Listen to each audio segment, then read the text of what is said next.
Okay, so welcome to the marathon sessions. In marathon, basically, we are going to simply go through all the concepts at a go. तो इसमें फ़ायदा ये होगा कि अगर आपको कोई कॉन्सेप्ट में क्लैरिटी नहीं है तो उसका क्लैरिटी आपको आ जाएगा.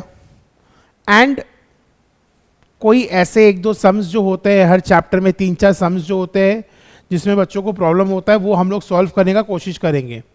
ठीक है. एंड एक बात आपको ध्यान रखना पड़ेगा, एग्जाम में टाइम बहुत कम है. Technically there are only 72 seconds पर क्वेश्चन. तो देयर आर सम RMQ रट्टा मार क्वेश्चन होते हैं जिनको हम लोग क्लास में इन डिटेल प्रैक्टिस करते हैं, लेकिन एग्जाम में अगर ये क्वेश्चन आ गया, सेम क्वेश्चन आएगा विद सेम ऑप्शंस, आपको याद रखना पड़ेगा कि इस क्वेश्चन का आंसर ये है एंड वहां आपको सॉल्विंग में टाइम वेस्ट नहीं करना है. So we are starting with the first topic for the day, ratio. So I hope institute का मटेरियल सबके पास है.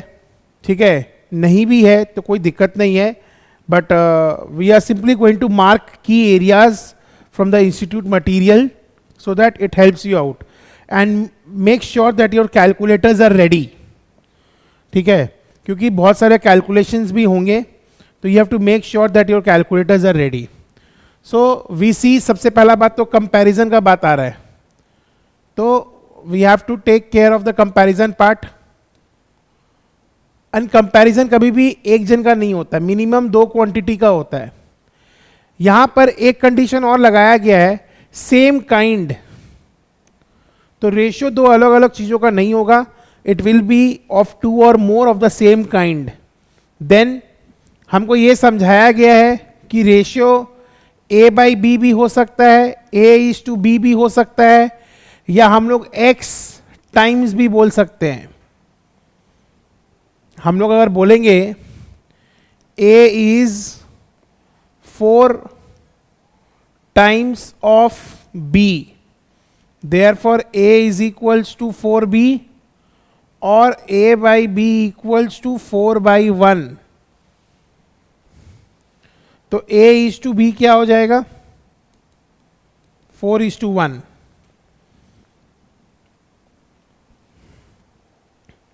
इसको प्योर नंबर बोला जाता है, इसमें कोई यूनिट्स नहीं होते हैं.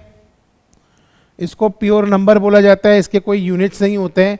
एंड जनरली इसको हम लोग लोएस्ट टर्म्स में लिखते हैं. इसका मतलब 12/16 has to be written as 3/4. 12/16 को हम लोग को 3/4 लिखना होगा. 12/16 को हम लोग को 3/4 लिखना होगा. 12/16 को हम लोग को 3/4 लिखना होगा. ठीक है. सो अभी तक हमको ये समझ में आ गया सर कि A/B लिखते हैं, A/B लिखते हैं, सेम यूनिट्स होना चाहिए. अगर ऊपर में सेंटीमीटर है तो नीचे भी सेंटीमीटर में होना चाहिए, अगर ऊपर मीटर है तो नीचे भी मीटर होना चाहिए. फर्स्ट टर्म को हम लोग एंटीसीडेंट बोलते हैं और सेकेंड टर्म को हम लोग कॉन्सिक्वेंट बोलते हैं. फर्स्ट टर्म को हम लोग एंटीसीडेंट बोलते हैं और सेकेंड टर्म को हम लोग कॉन्सिक्वेंट बोलते हैं. So we can say that ratio is equals to antecedent by consequent. We can say that ratio is equals to antecedent by consequent. We can say that ratio is equals to antecedent by consequent. ठीक है, ये वाला point बहुत important है. Ratio को किसी भी constant quantity से मल्टीप्लाई किया जा सकता है, बट किसी एक पर्टिकुलर टर्म का मल्टीप्लिकेशन नहीं होता है. बट किसी एक पर्टिकुलर टर्म का मल्टीप्लिकेशन नहीं होता है. हमेशा दोनों टर्म्स का मल्टीप्लिकेशन होगा या दोनों टर्म्स का डिवीजन होगा. जैसे कि अगर A/B इक्वल्स टू 2/3 है, it can be written as 10/15. तो यहां दोनों टर्म्स को 5 से मल्टीप्लाई किया गया है. आप सिंपली किसी एक टर्म को मल्टीप्लाई नहीं कर सकते, किसी एक टर्म को डिवाइड नहीं कर सकते.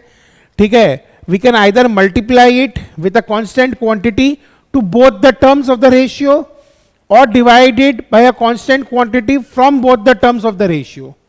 सो ये आपको ध्यान देना है. एंड ऑर्डर बहुत इंपॉर्टेंट है. Order of the ratio is very important.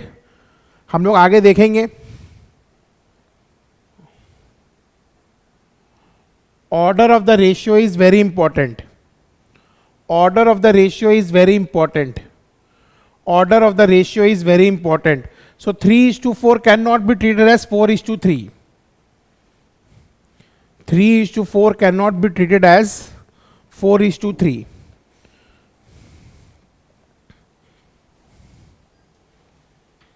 किसी भी दो क्वांटिटी का रेशियो नहीं हो सकता. It has to be of the same kind and same unit. Ratio exist only between quantities of same kind and same unit. Institute के math में examples दिए हुए हैं. इलस्ट्रेशन नंबर 4 में आप देख सकते हैं.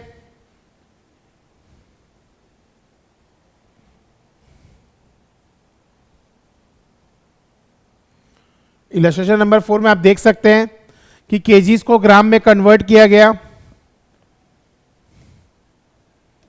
यहां पे आप देख सकते हैं कि केजी को ग्राम्स में कन्वर्ट करना गया, मिनट्स को सेकेंड्स में कन्वर्ट किया गया.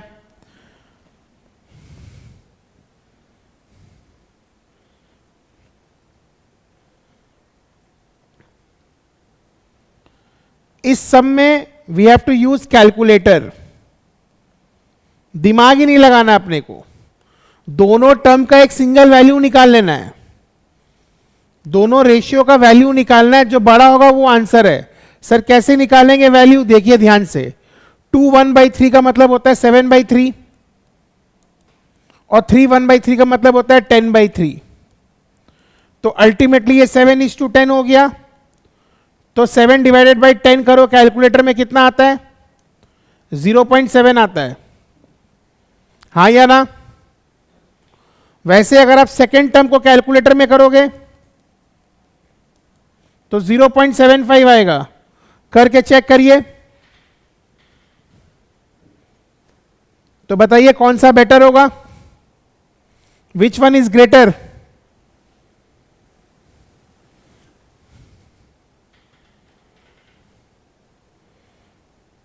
आप ही लोग पढ़ रहे कि मैं पढ़ रहा हूं?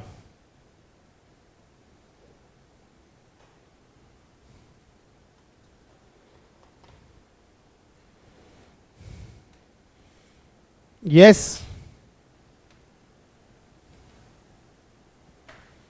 ज्योति गार्गी तीर्थ, कौन सा ग्रेटर होगा? पहला वाला रेशियो या दूसरा ratio? Which ratio is greater?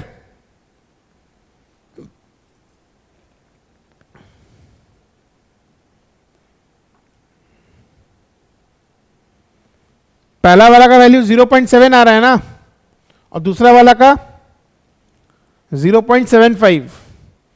तो this is the greater ratio. This is the greater ratio. ठीक है.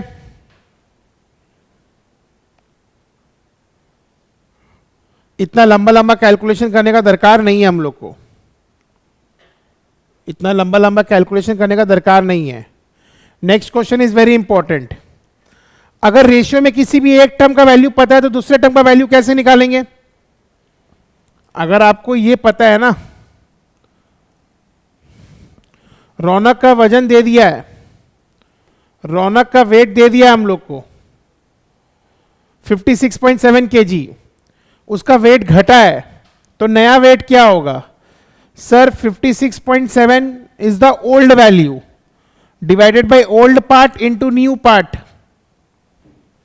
Given value by given part into new part. अगर ओल्ड वैल्यू दिया हुआ है तो ओल्ड रेशियो के टर्म से डिवाइड करके नया रेशियो का टर्म करेंगे, और अगर नया वैल्यू दिया रहेगा तो नया को डिवाइड करके ओल्ड करेंगे. तो रेशियो जो दिया हुआ है वो ओल्ड इज टू न्यू दिया हुआ है. रेशियो जो दिया हुआ है ओल्ड इज टू न्यू दिया हुआ है. उसका बोलने का मतलब यह है अगर वो पहले 7 किलो का था तब वो 6 किलो का हो गया है. तो we are using unitary method and getting the answer. We are using unitary method and getting the answer. We are using unitary method and getting the answers. तो आप लिख सकते हैं old value by old part into new part, या new value by new part into old part. जो भी बोलेगा exam में आपको, जैसा भी बोलेगा आपको एग्जाम में, ठीक है।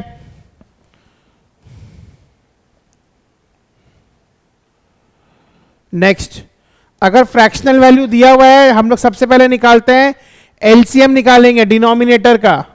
Step 1, LCM of denominator, LCM of denominator, और we can say LCM of second term of the ratios, LCM of second term of the ratios, and then multiply it with each term, you will get the answer. पहले LCM निकालना है हम लोग को। LCM निकालने के बाद में उस एलसीएम को हर एक टर्म से मल्टीप्लाई कर देना है। So will get the answer of the ratio. First we have to calculate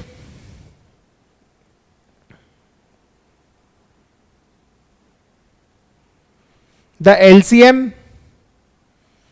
then LCM needs to be multiplied with each term of the ratio, then LCM needs to be multiplied to each term of the ratio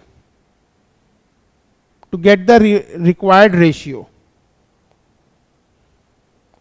to get the required ratio. Next question पढ़िए।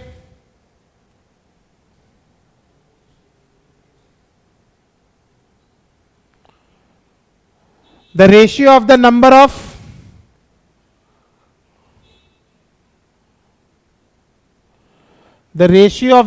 of boys to the number of girls of 720 students is 3:5.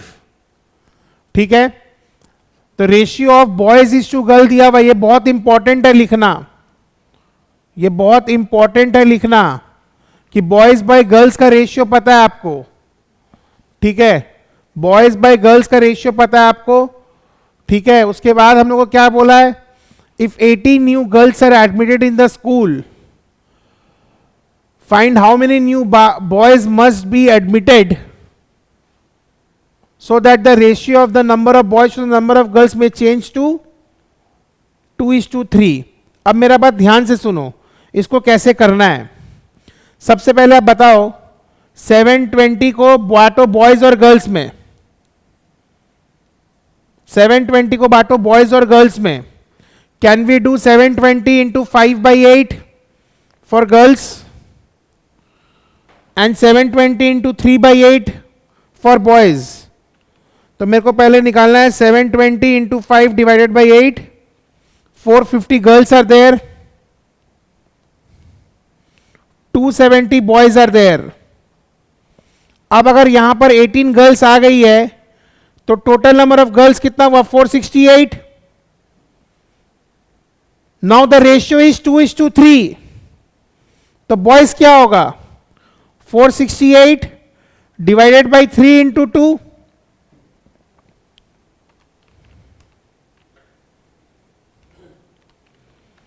It is coming to 312। तो 42 addition होना चाहिए boys का, तब जाकर के आपका ratio match करेगा। थिंक वाइजली, एकदम आराम से सोचिए। 720 स्टूडेंट्स है, उसमें 450 लड़की है, 18 लड़की ऐड हो गई, तो नंबर ऑफ गर्ल्स पता है मेरे को और नया रेशियो पता है गर्ल्स और बॉयज का। तो total number of girls by girls part into boys part करेंगे तो बॉयज आ गया। ऑलरेडी 270 लड़का है, तो 42 लड़का और आ जाएगा, तो रेशियो 2:3 का हो जाएगा। तो रेशियो 2:3 का हो जाएगा, तो रेशियो 2:3 का हो जाएगा। अदरवाइज आप ये फॉलो कर सकते हैं ट्रेडिशनल मेथड, बट आप ऐसे भी कर सकते हैं। बैकवर्ड कैलकुलेशन में जा रहे हैं हम लोग, we are going by unitary method, backward calculation.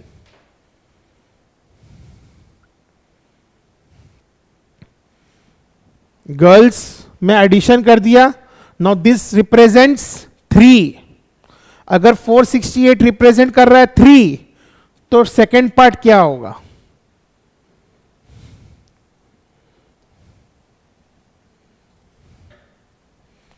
Inverse ratio मतलब reciprocal of the original ratio होता है. अगर पहला टर्म ज्यादा है so we call it greater inequality, और अगर फर्स्ट टर्म छोटा है तो लेसर इनइक्वालिटी. कंपाउंड रेशियो का मतलब होता है multiplication of two ratios. Compound ratio का मतलब होता है मल्टीप्लीकेशन ऑफ टू रेशियोज, या मल्टीप्लीकेशन ऑफ रेशियोज को कंपाउंड रेशियो बोला जाता है. स्क्वायर ऑफ द टर्म्स होने से डुप्लीकेट, क्यूब होने से ट्रिप्लीकेट, रूट होने से सब डुप्लीकेट, क्यूब रूट होने से सब ट्रिप्लीकेट.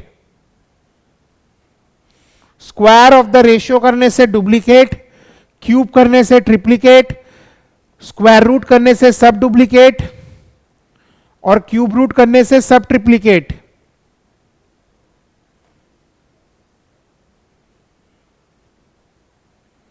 कंपाउंड रेशियो का मतलब होता है product of the ratios.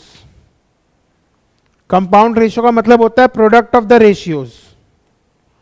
Now further they have divided ratio.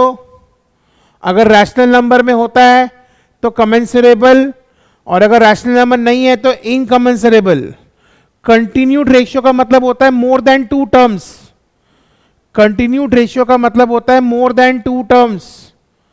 Continued ratio का मतलब होता है more than two terms. Continued ratio का मतलब होता है more than two terms.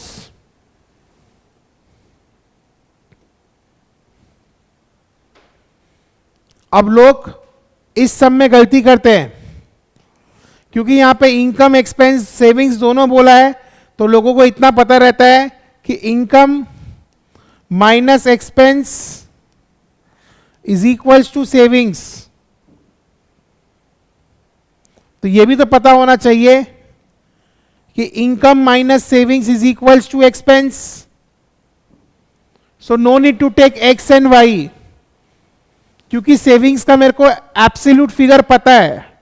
We will simply take income as X, minus savings करेंगे तो उसका रेशियो शुड बी एक्सपेंडिचर का रेशियो, क्योंकि यहां पे इनकम का रेशियो दिया हुआ है. इनकम माइनस सेविंग्स करेंगे तो एक्सपेंडिचर आ जाएगा, और दोनों इंसान का एक्सपेंडिचर का रेशियो दिया हुआ है. So if you go by the method of x and y, it will take lot of time to solve. So इस टाइप का सम में ध्यान दीजिएगा. अगर दो वेरिएबल है और तीसरा कांस्टेंट है तो इस तरीके से भी आप रिजॉल्व कर सकते हैं सिचुएशन को. Income and expense both are variable, but savings is a constant part ना. तो इनकम माइनस सेविंग्स करेंगे तो मेरा एक्सपेंस का रेशियो आ जाएगा. So unnecessarily don't waste time in making process easier and taking lot of time. थोड़ा सा हम लोग को स्मार्ट वर्क करना होगा एग्जाम में, ठीक है. Now this is an important sums. This is an important sum जिसको समझना जरूरी है हम लोग को. The ratio of the prices of two houses दिया हुआ है. 2 years later when the price of the first has increased by 10% and the second was increased by 477, the ratio of the prices becomes 11:20. Find the original prices. तो हम लोग x लेके अगर करेंगे तो 16x plus 1.6x divided by 23x plus 477 is equals to 11/20.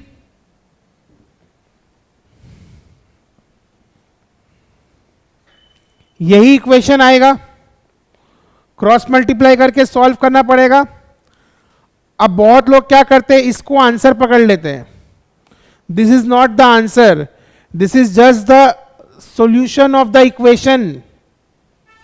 Answer कब आएगा? जब x को आप 16 और 23 के साथ मल्टीप्लाई करेंगे, then you will get the answer. So हमेशा देखिए क्या पूछा है. Find the original prices of the two houses. Find the original prices of the two houses. एक तरीका और भी है, ऑप्शन दिया रहेगा, हम लोग आगे देखेंगे. ऑप्शंस दिया रहेंगे, हम लोग ऑप्शन से भी आंसर निकाल सकते हैं। तो इस टाइप का क्वेश्चन में लिख के रखिए, generally we try to solve by looking at the options. इस टाइप का क्वेश्चन में लिख के रखिए, generally we try to solve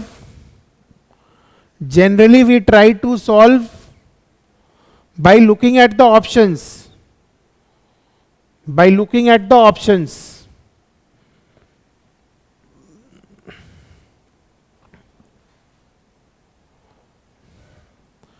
जैसे कि मैंने पहले भी कहा आपको कि ये क्या है आपका, this is your type of sum. अब आप मेरे को बताइए, टोटल वेजेस पूछा है, टोटल वेजेस का फॉर्मूला क्या है, number of workers into average wages, तभी ना आएगा टोटल। तो यहां पर आपको दिया हुआ है नंबर ऑफ वर्कर्स, यहां पे आपको एवरेज वेजेस दिया हुआ है, सीधा कंपाउंड रेशियो निकालिए, लिखिए टेक्निक, कंपाउंड रेशियो निकालिए, आंसर आ जाएगा 15 इंटू 20 2 330, और यहां पर 11 इंटू 25 275, कैंसिल करिए 6:5 आएगा आंसर। मैंने भी किया है, मैट में भी किया हुआ है। किसका इजी है, इतना करने जाएंगे एग्जाम में टाइम ही नहीं मिलेगा आपको, इतना करने जाएंगे एग्जाम में टाइम ही नहीं मिलेगा आपको। ज्योति जी मिलेगा क्या, अगर इतना लंबा प्रोसेस में सम्स करने जाएंगे तो एग्जाम में टाइम मिलेगा क्या। तीर्थ,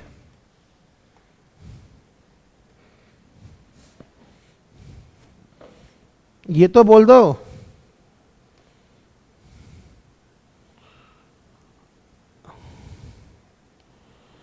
स्टेप बाय स्टेप सॉल्यूशन करने का टाइम मिलेगा।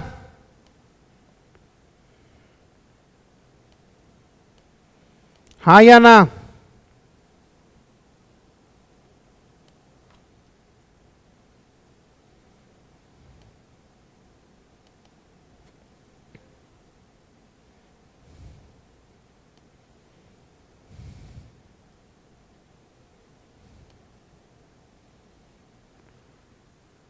नहीं बोलेंगे आप लोग।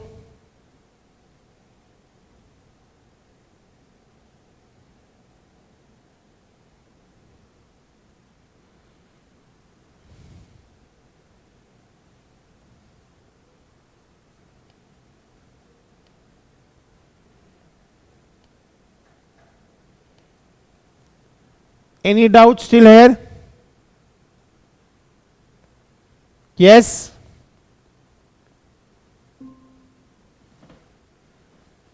So, we have completed this. Now we will move on with the exercise, जिसमें पहला सम्स बहुत इजी है, दूसरा इजी है, तीसरा इजी है, चौथा पांचवा में कोई दिक्कत नहीं है। मैं सीधा 12 नंबर में आऊंगा, जिसका हम लोग ने कोई एग्जाम्पल सॉल्व नहीं किया है। सर 12 नंबर टाइप के सम्स में क्या करना है, simply take A as 3 B as 4, please note down. यहां पर ए को 3 ले लो और बी को 4 ले लो, और else what you can do, you can take A को 3 के, बी को 4 के, तो भी आपका आंसर मैच करेगा। बचपन में हम लोग ऐसे ही करते थे, let A by B is equals to 3/4 equals to k से, तो ए इज इक्वल्स टू 3 के, बी इज इक्वल्स टू 4 के। सिंस एमसीक्यू है, आप सिंपली ए को 3 बी को 4 पुट करिए, आपका आंसर आ जाएगा, आपका आंसर आ जाएगा। Next, 2 numbers are in the ratio 2:3. If 4 is subtracted from each, तो पहला बात तो देखिए, अगर इसमें से आप 4 सब्ट्रैक्ट करेंगे तो ये क्या हो जाएगा, -2, -1, इसमें से 4 सब्ट्रैक्ट करिए 0,2, इसमें से 4 सब्ट्रैक्ट करिए 12,20। तो ये दोनों तो पॉसिबल ही नहीं है। This is in the ratio of 3:5, 4 से डिवाइड करिए तो 3:5 आएगा। तो ये मेरा आंसर हो गया, ये मेरा आंसर हो गया। आपको कोई लंबा लंबा कैलकुलेशन करने का दरकार नहीं है, सिंपली ऑप्शन से आप डायरेक्टली क्वेश्चन को सॉल्व कर सकते हैं।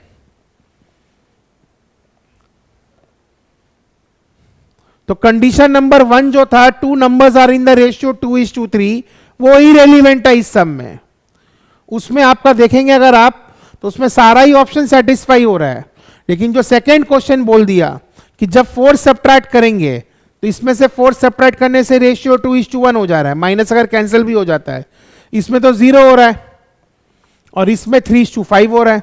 तो दोनों कंडीशन किस में सेटिस्फाई कर रहा है? पहला ऑप्शन में। तो पहला option will be the right answer. Total angles of a triangle कितना होता है पता रखना पड़ेगा, 180 डिग्री। अब 180 डिग्री को बांट दो, 180 डिग्री को बांट दो, तो ये भी हो जाएगा, ये भी हो जाएगा। बच्चा लोग इसमें गलती करता है। सर क्या गलती करता है? रेशियो ऑफ देयर अर्निंग्स पूछा है, तो इसमें आवर्स डिफरेंट है। मैंने क्या बोला था? Same kind same unit.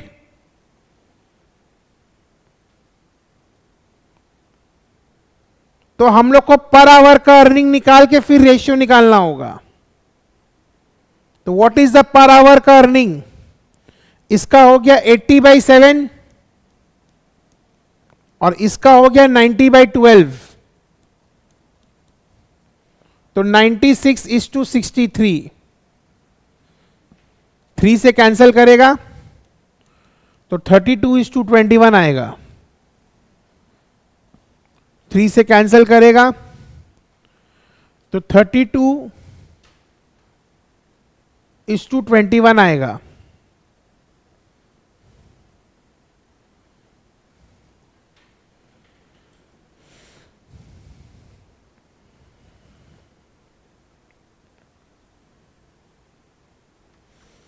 सत्रह नंबर और 19 नंबर इन सिमिलर लाइंस है।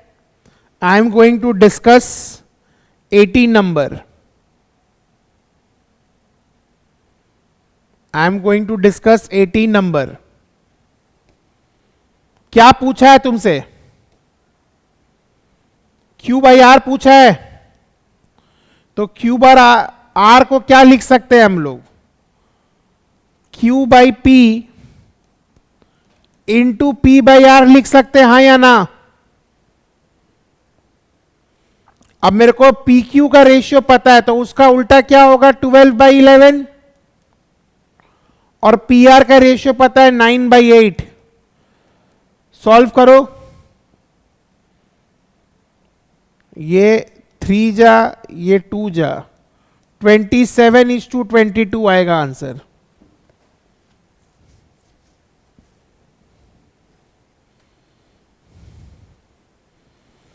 ट्वेंटी 27:22 आएगा आंसर। 27:22 आएगा answer.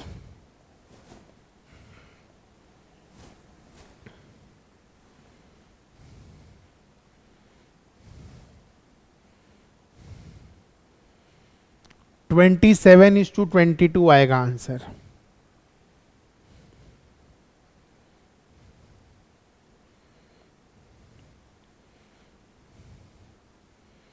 So all these things are important. Now इस चैप्टर में ये जो 2 क्वेश्चन हैं, ये रट्टा मार क्वेश्चन है। इसको अगर आप एग्जाम में सॉल्व करने जाएंगे तो 5 मिनट से कम नहीं लगेगा। तो इसका आंसर है P Q by P plus Q और इसका आंसर है P square equals to 6ST। इसका डिटेल्ड सॉल्यूशन आपको क्लास में भी कराया गया है और रिकॉर्डिंग्स में भी अवेलेबल है। But this is you can mark as RMQ। ये स्कैनर में भी आया है 3-4 बार। अगर इस टाइप का क्वेश्चन आता है तो डेफिनेटली आपको सॉल्व करने का टाइम तो एग्जाम में नहीं मिलेगा, आपको सॉल्व करने का टाइम तो एग्जाम में नहीं मिलेगा।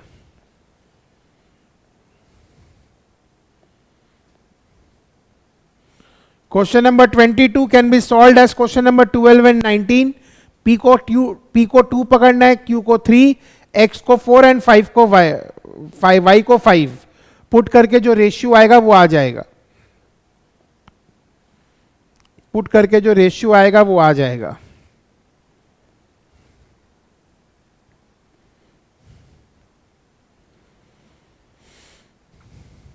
We will focus on the last 3 questions.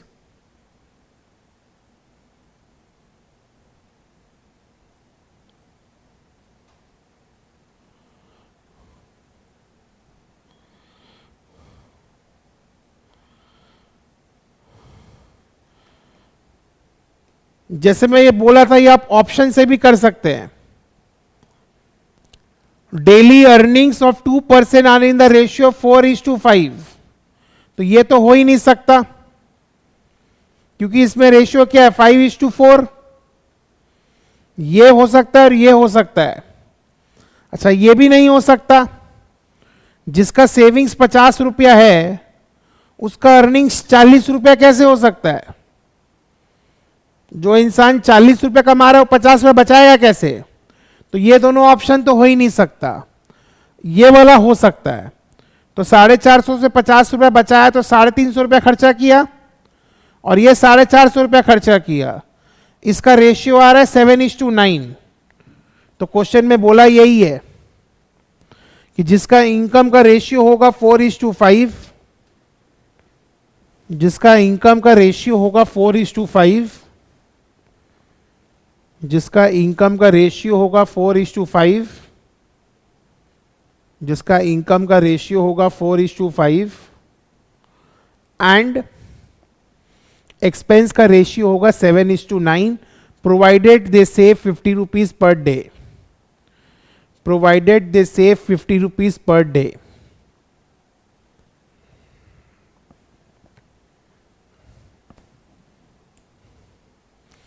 Question number 23 में आइए।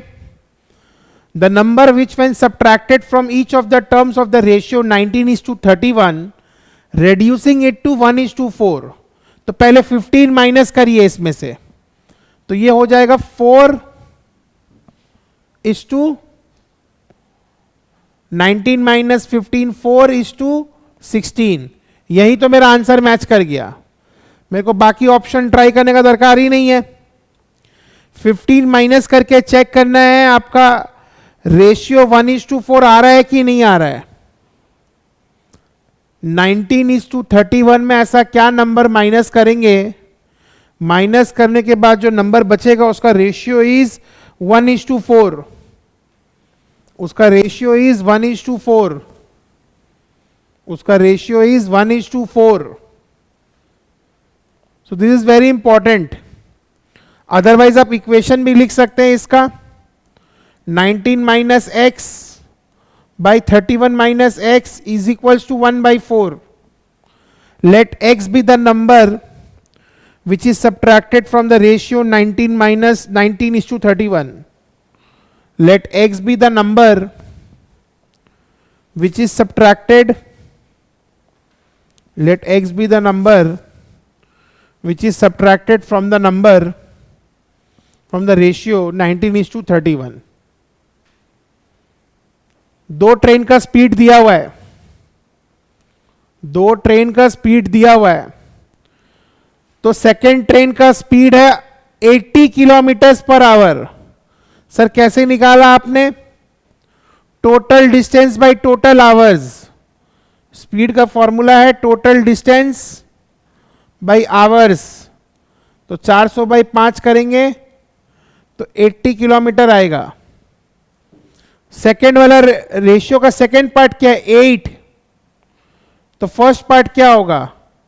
80/8 into 7, that is 70 kilometre per hour. Second train का स्पीड पता है, सेकेंड ट्रेन का स्पीड पता है, accordingly we are planning the speed of the first train. Accordingly, we are planning the speed of the first train.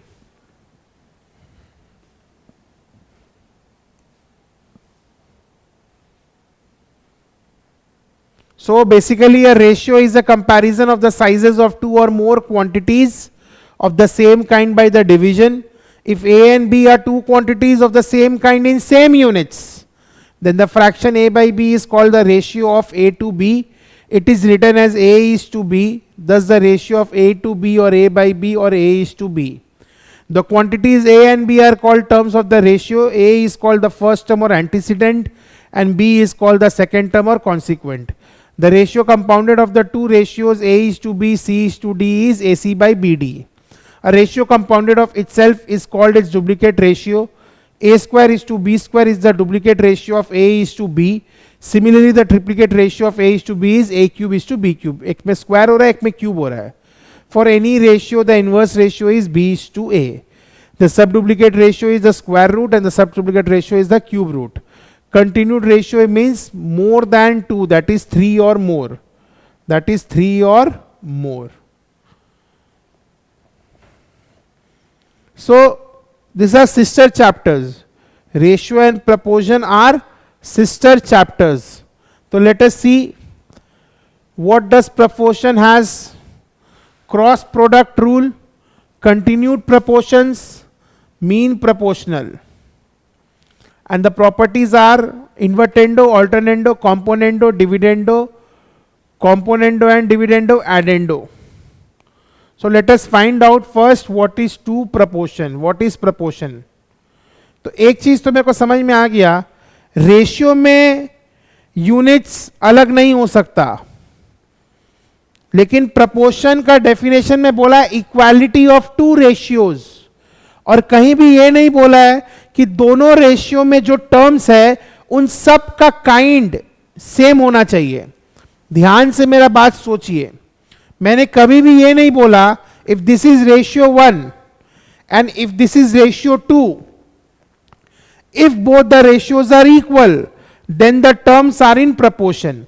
But I never said that, or I will be never saying that all the four terms should be of the same unit and the same kind. First ratio का term same होना चाहिए, unit same होना चाहिए, kind same होना चाहिए. Second ratio का terms and kind same होना चाहिए. If they are equal, they are in proportion. The terms are said to be in proportion. You can read that. Four numbers are in proportion, four terms are in proportion if A by B is equals to C by D. If A by B is equals to C by D, four terms are in proportion if A by B equals to C by D, and that is why by cross producting, जब हम लोग उसको cross multiply कर रहे हैं, it is becoming AD is equals to BC. So technically आप देखेंगे तो चार टर्म्स है, A B C D, copy में भी लिख सकते हैं आप, ए बी सी डी चार टर्म्स है, 1 2 3 4, A B C D. A is represented by 1, B as 2, C as 3, D as 4. So A and D are known as extremes and B and C are known as means. इसीलिए यहां पे बोला जाता है in proportion product of extremes is equals to product of means. Product of extremes is equals to product of means. Product of extremes is equals to product of means.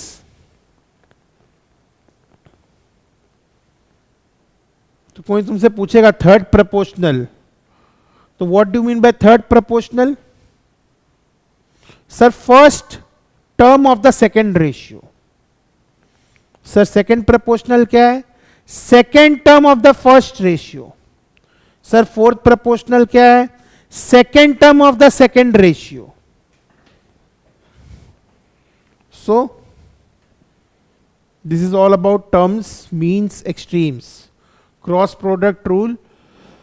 Now three quantities A, B, C are said to be in continuous proportion अगर 1/2 equals to 2/3 हो रहा है, इसका मतलब A/B is equals to B/C, तो B² equals to AC, तो B का value आ जाएगा √AC.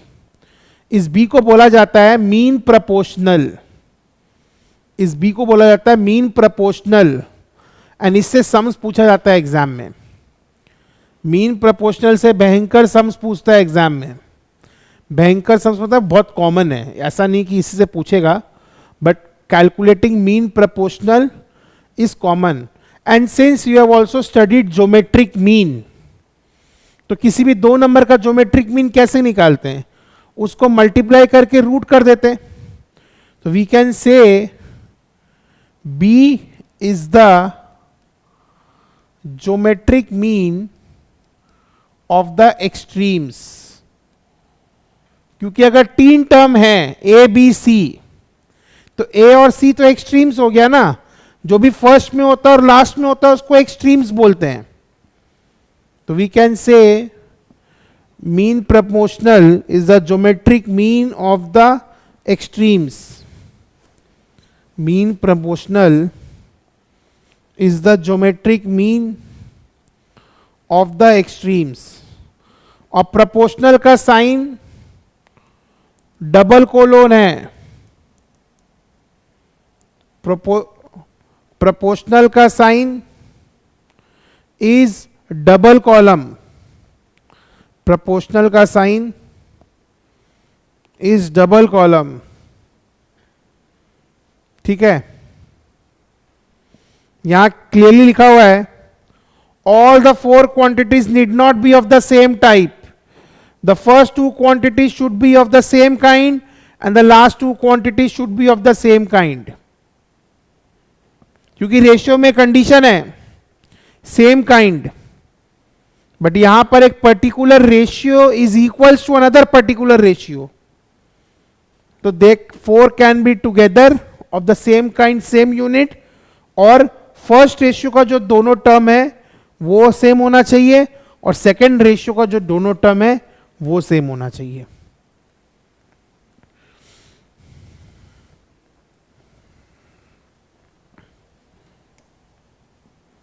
जैसे कि आप देख सकते हैं इलेस्ट्रेशन 1 में लेफ्ट हैंड साइड में रुपी का साइन है और राइट हैंड साइड में number of toffees is the unit.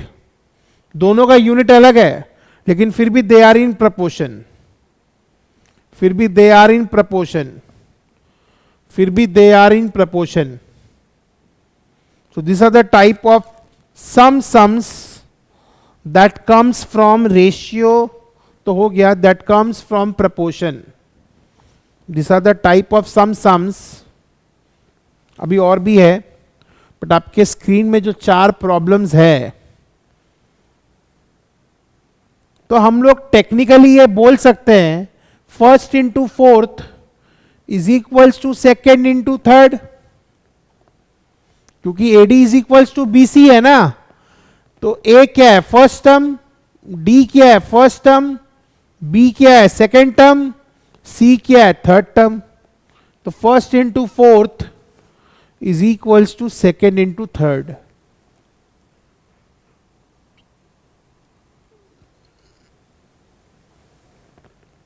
First into fourth is equals to second into third.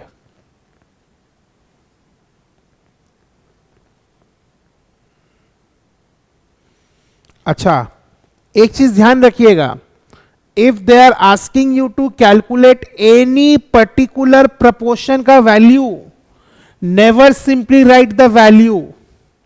बहुत इंपॉर्टेंट चीज है, नोट करिए.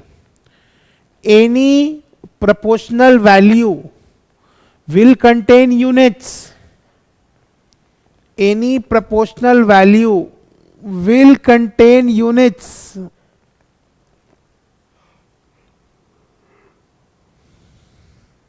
As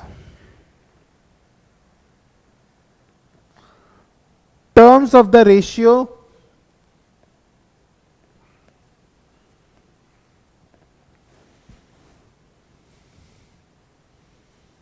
as terms of the ratio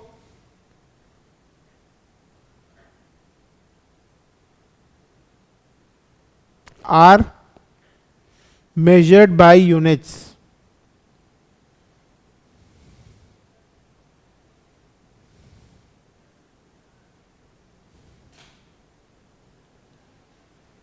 ठीक है,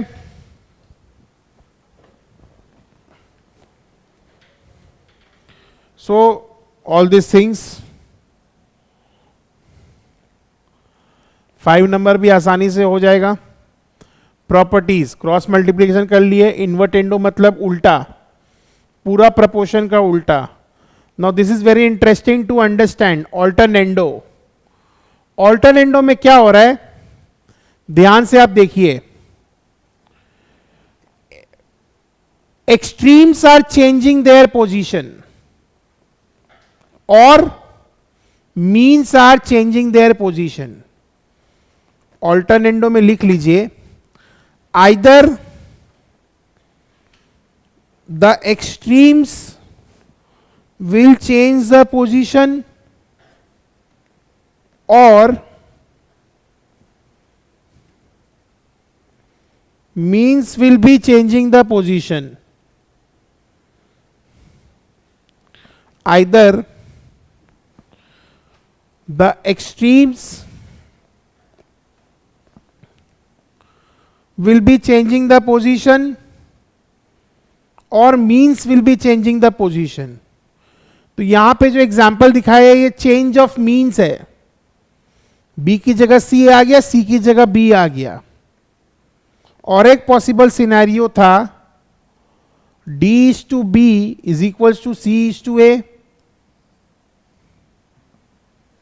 D is to B is equals to C is to A. यहां पर change of extremes हो रहा है.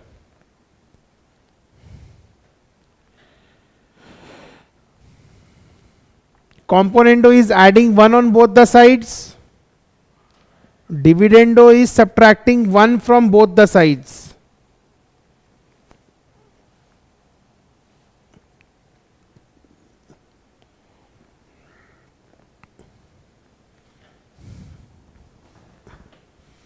Componendo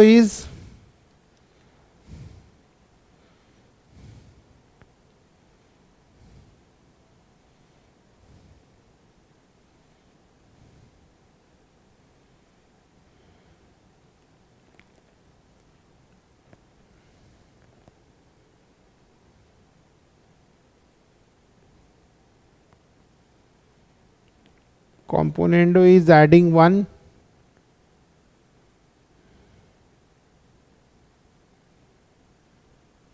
dividendo is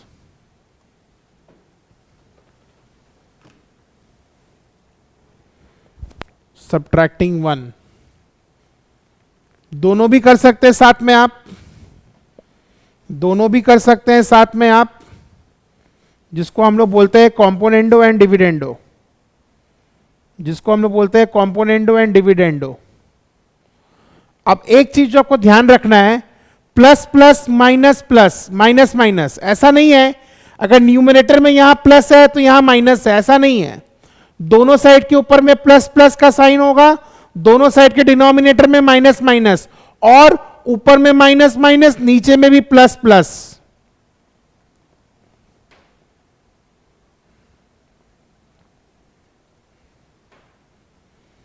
this is componendo and dividendo.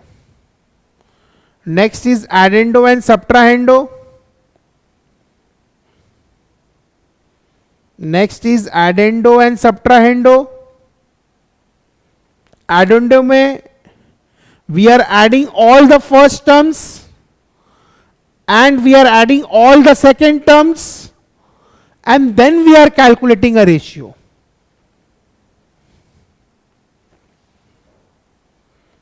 Then we are calculating a ratio.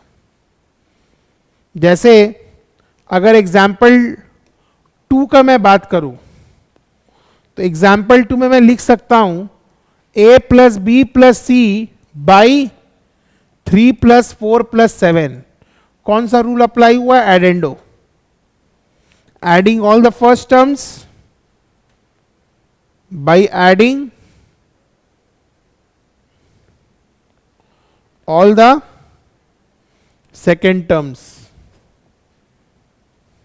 और सब्ट्राहेंडो में पहला वाला से बाकी सारा फर्स्ट टर्म को माइनस करना, पहला रेशियो का पहला टर्म इंटैक्ट रहेगा, बाकी जितना भी रेशियोज का फर्स्ट टर्म है वो पहले वाले से सब्ट्रैक्ट होगा. Same goes for consequent also. पहला रेशियो का कॉन्सिक्वेंट इंटैक्ट रहेगा, बाकी सारा कॉन्सिक्वेंट माइनस में जाएगा.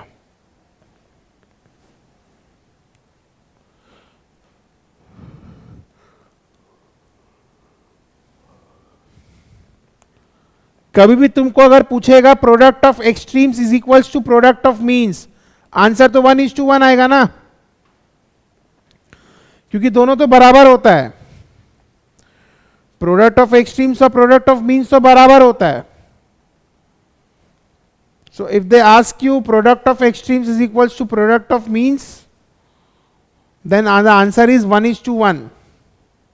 वरना तुम लोग क्या करेगा, तुम लोग कैलकुलेट करने चला जाएगा, कैलकुलेट करके देखेगा 1:1 आ रहा है. ये तो बाय लॉ 1:1 है. Product of extremes is equals to product of means, तो प्रोडक्ट ऑफ एक्सट्रीम्स और product of means is equals to 1:1. This is what this we can say addendo.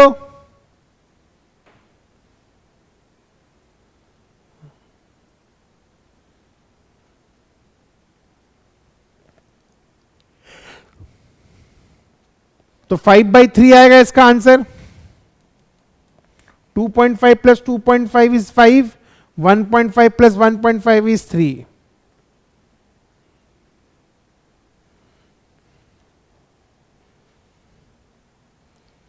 Example 2, again के मेथड से करने का दरकार नहीं है, एडेंडो प्रॉपर्टी से कर लो.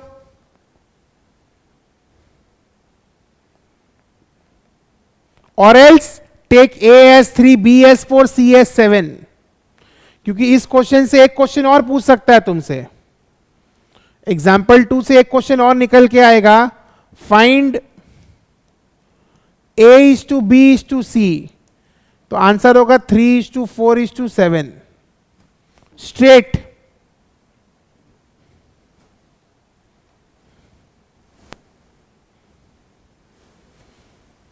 आंसर होगा 3:4:7.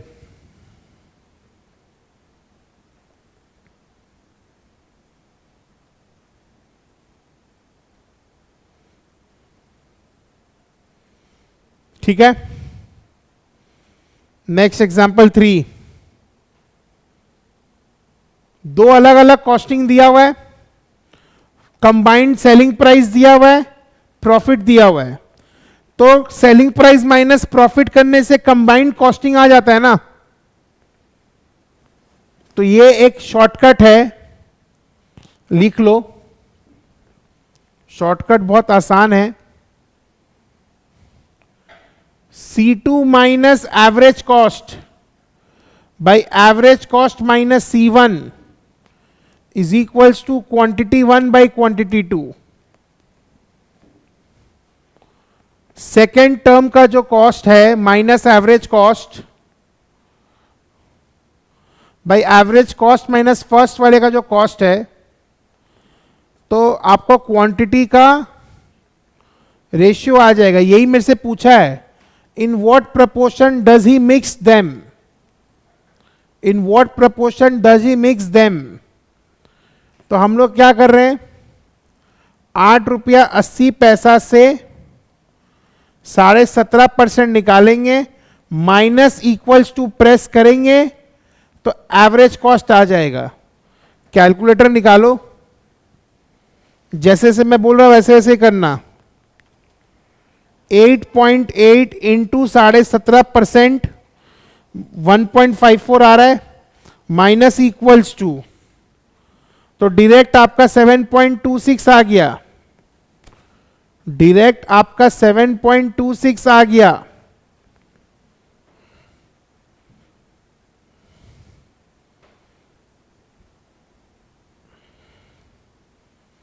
अब C2 कितना है, C2 से इसको माइनस करना हम लोग को, तो 7.77 माइनस 7.26 तो आ रहा है मेरा 0.51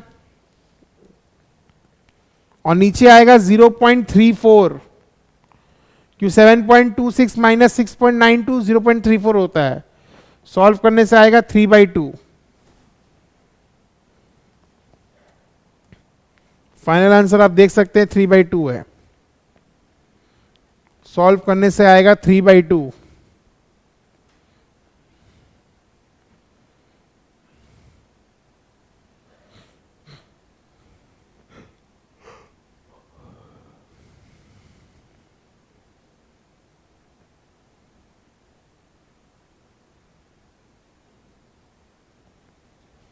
ठीक है, आगे बढ़ते हैं। एक्सरसाइज 1B में पहला, दूसरा, तीसरा, चौथा नंबर में क्या बोल रहा है, ध्यान से पढ़ो। The number which has the same ratio two 26, इसका मतलब पहला टर्म ही मिसिंग है।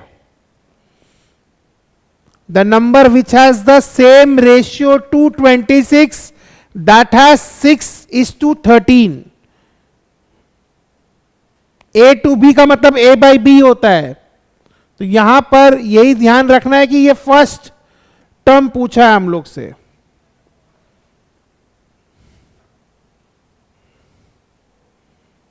सारा सम्स हम लोग कर लिए, खाली A है मतलब नीचे क्या है 1, तो 8 नंबर का आंसर क्या होगा 1:2:5, और 9 नंबर ऑलरेडी एग्जाम्पल में हम लोग कर ही चुके हैं।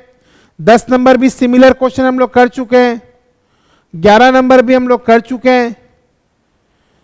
हम लोग एक सम्स किए थे ना, AC:BD और A+C:B+D, इसको 2 सम्स में ब्रेक कर दिया है। तो ये वाला पेज में मेरे को जो सबसे टेक्निकल लगता था वो यही लगता था। 4 number, the number which has the same ratio two 26। यहां बच्चा कंफ्यूज होता है कि निकालना क्या है, फर्स्ट प्रोपोर्शनल निकालना है। अच्छा, और एक टेक्निक बताते हैं तुमको दिया हुआ है ना, सीधा इसको इससे मल्टीप्लाई करके इससे डिवाइड कर दो, आंसर आ जाएगा। 6 × 13/26।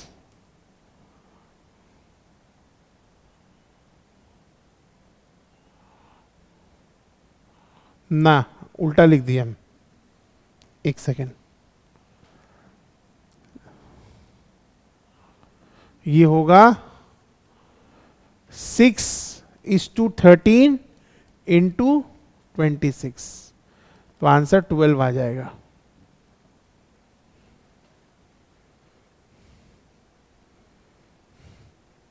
फॉर्मूला है 2nd × 3rd/4 is equals to first. बाकी सारा क्वेश्चन इजी है इस पेज में। 13 नंबर हम लोग अभी सीखेंगे। क्या टेक्निक है, ध्यान से देखो। एक रेशियो को तो ऐसे लिख दो और दूसरा रेशियो को ऐसे लिखो। पहले इसको इससे मल्टीप्लाई करो, फिर इसको इससे मल्टीप्लाई करो, फिर इसको इससे मल्टीप्लाई करो। तो बेसिकली ये आ रहा है पहला पहला, दूसरा पहला, दूसरा दूसरा। ये ट्रिक नोट डाउन करो। A:B:C का when AB and BC are given, A:B:C का when AB and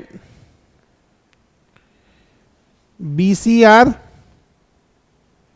given, मैं फिर से दिखा रहा हूं आपको क्या हुआ है, ध्यान से समझिएगा आप। ये पहला पहला वाला कॉन्सेप्ट क्या है।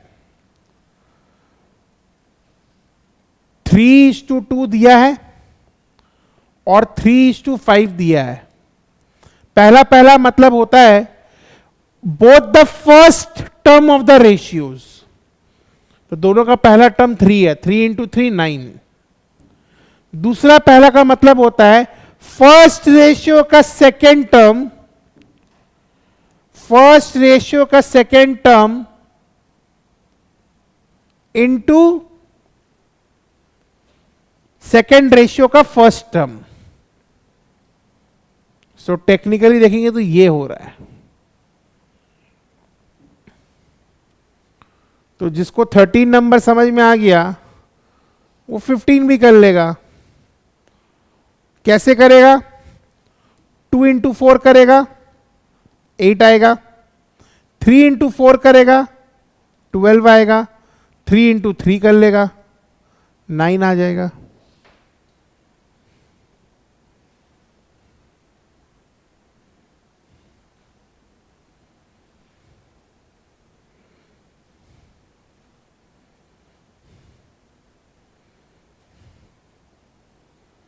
ठीक है।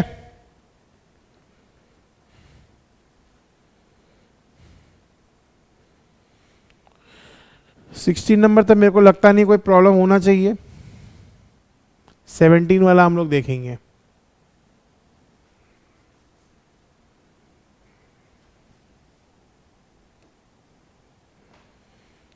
The sum of the ages of 3 person is 150 years. 10 साल पहले उनका रेशियो 7:8:9 था। तो 10 साल पहले जाओ, पहले तो सम देख लो, सबका सम 150 है, तो पहला कंडीशन इरेलीवेंट है, पहला कंडीशन पूरा इरेलीवेंट है। तो ये हो जाएगा 35, 40, 45। इसी में तो मैच हो गया मेरा, बाकी में मैच होगा ही नहीं, करके देख लो। तुम लोग क्या करेगा? तुम लोग लेगा let the edges B 7x, 8x, 9x। 10 साल पहले का एज है ये, तो करेंट एज कितना होगा? 7x plus 10, 8x plus 10, 9x plus 10। तीनों को ऐड करेगा इक्वल्स टू 150। वो मेथड तभी पॉसिबल है जहां पर ऑप्शंस नहीं दिया है। यहां तो ऑलरेडी आपको ऑप्शन पता है, तो क्यों ना हम ऑप्शन को देख के आंसर निकाल ले।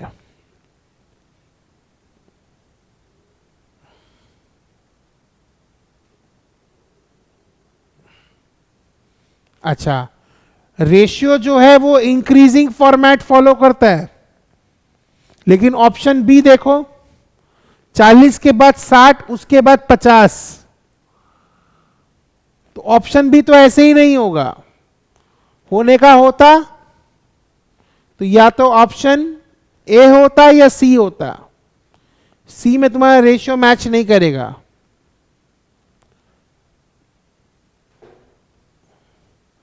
Again there is a problem. 7:8:9 का मतलब होता है the difference between the term should be equal. आज मान लो हम 1:2:3 लिखे, इसका मतलब 30:60:90।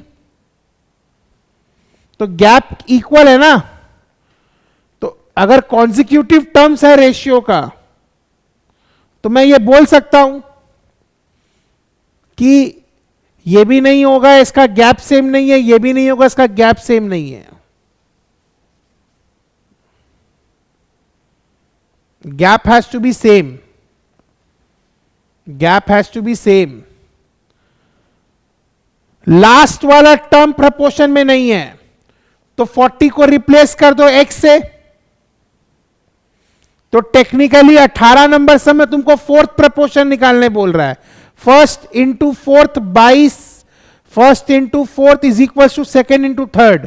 सो सीधा कैलकुलेटर में करेगा 16 इंटू 35 डिवाइड बाई 14, आंसर आ जाएगा। बोल रहा है फोर्थ टर्म क्या होना चाहिए, तो second into third divided by 14 equals to 40 is the answer. No need of using any copy pen for this kind of sums.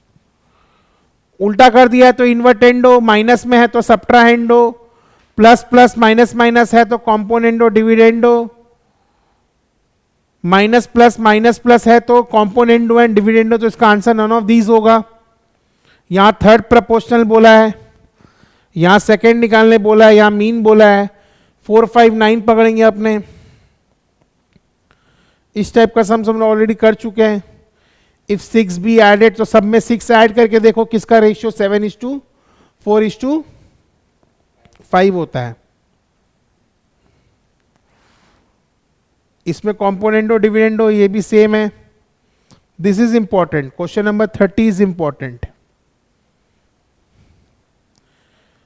तो basically there are some cyclical expressions. तो अगर आप टेक्निकली देखेंगे, अभी तक मैंने आपको क्या सिखाया है, जो इसके नीचे का वैल्यू वही मान लो। तो मैं इसको लिखूंगा b माइनस सी के साथ में b plus C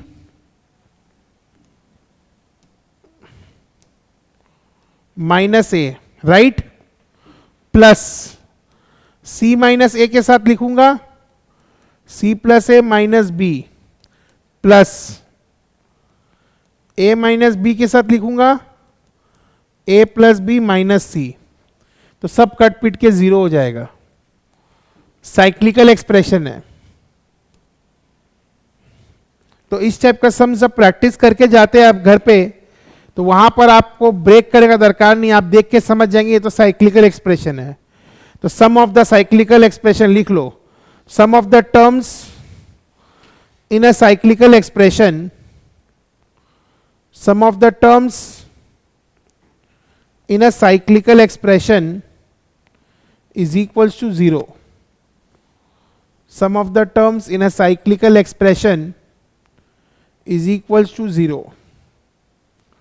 Sum of the terms in a cyclical expression is equals to 0.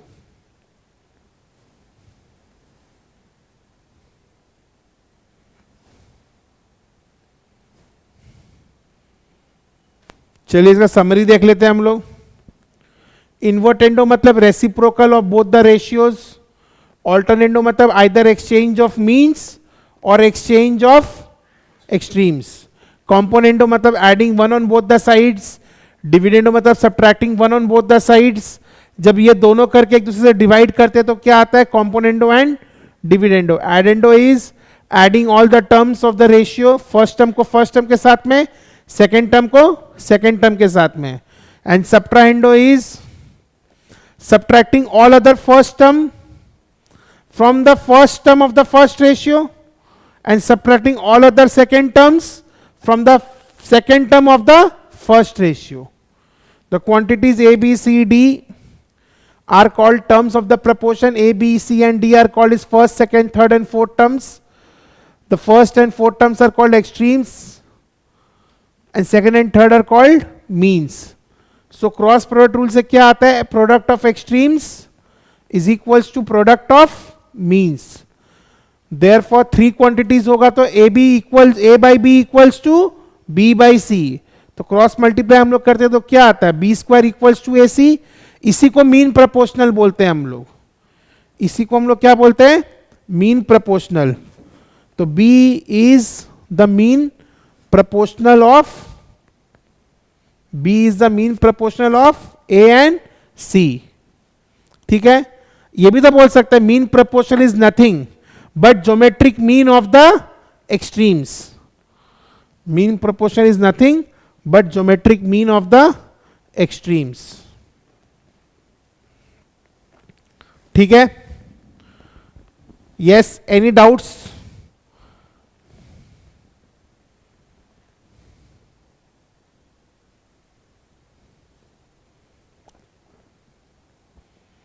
So we will continue once again with unit 3 and unit 4. We'll give a 5 to 10 minutes break and then we will once again continue with unit 3 and unit 4 of the first unit.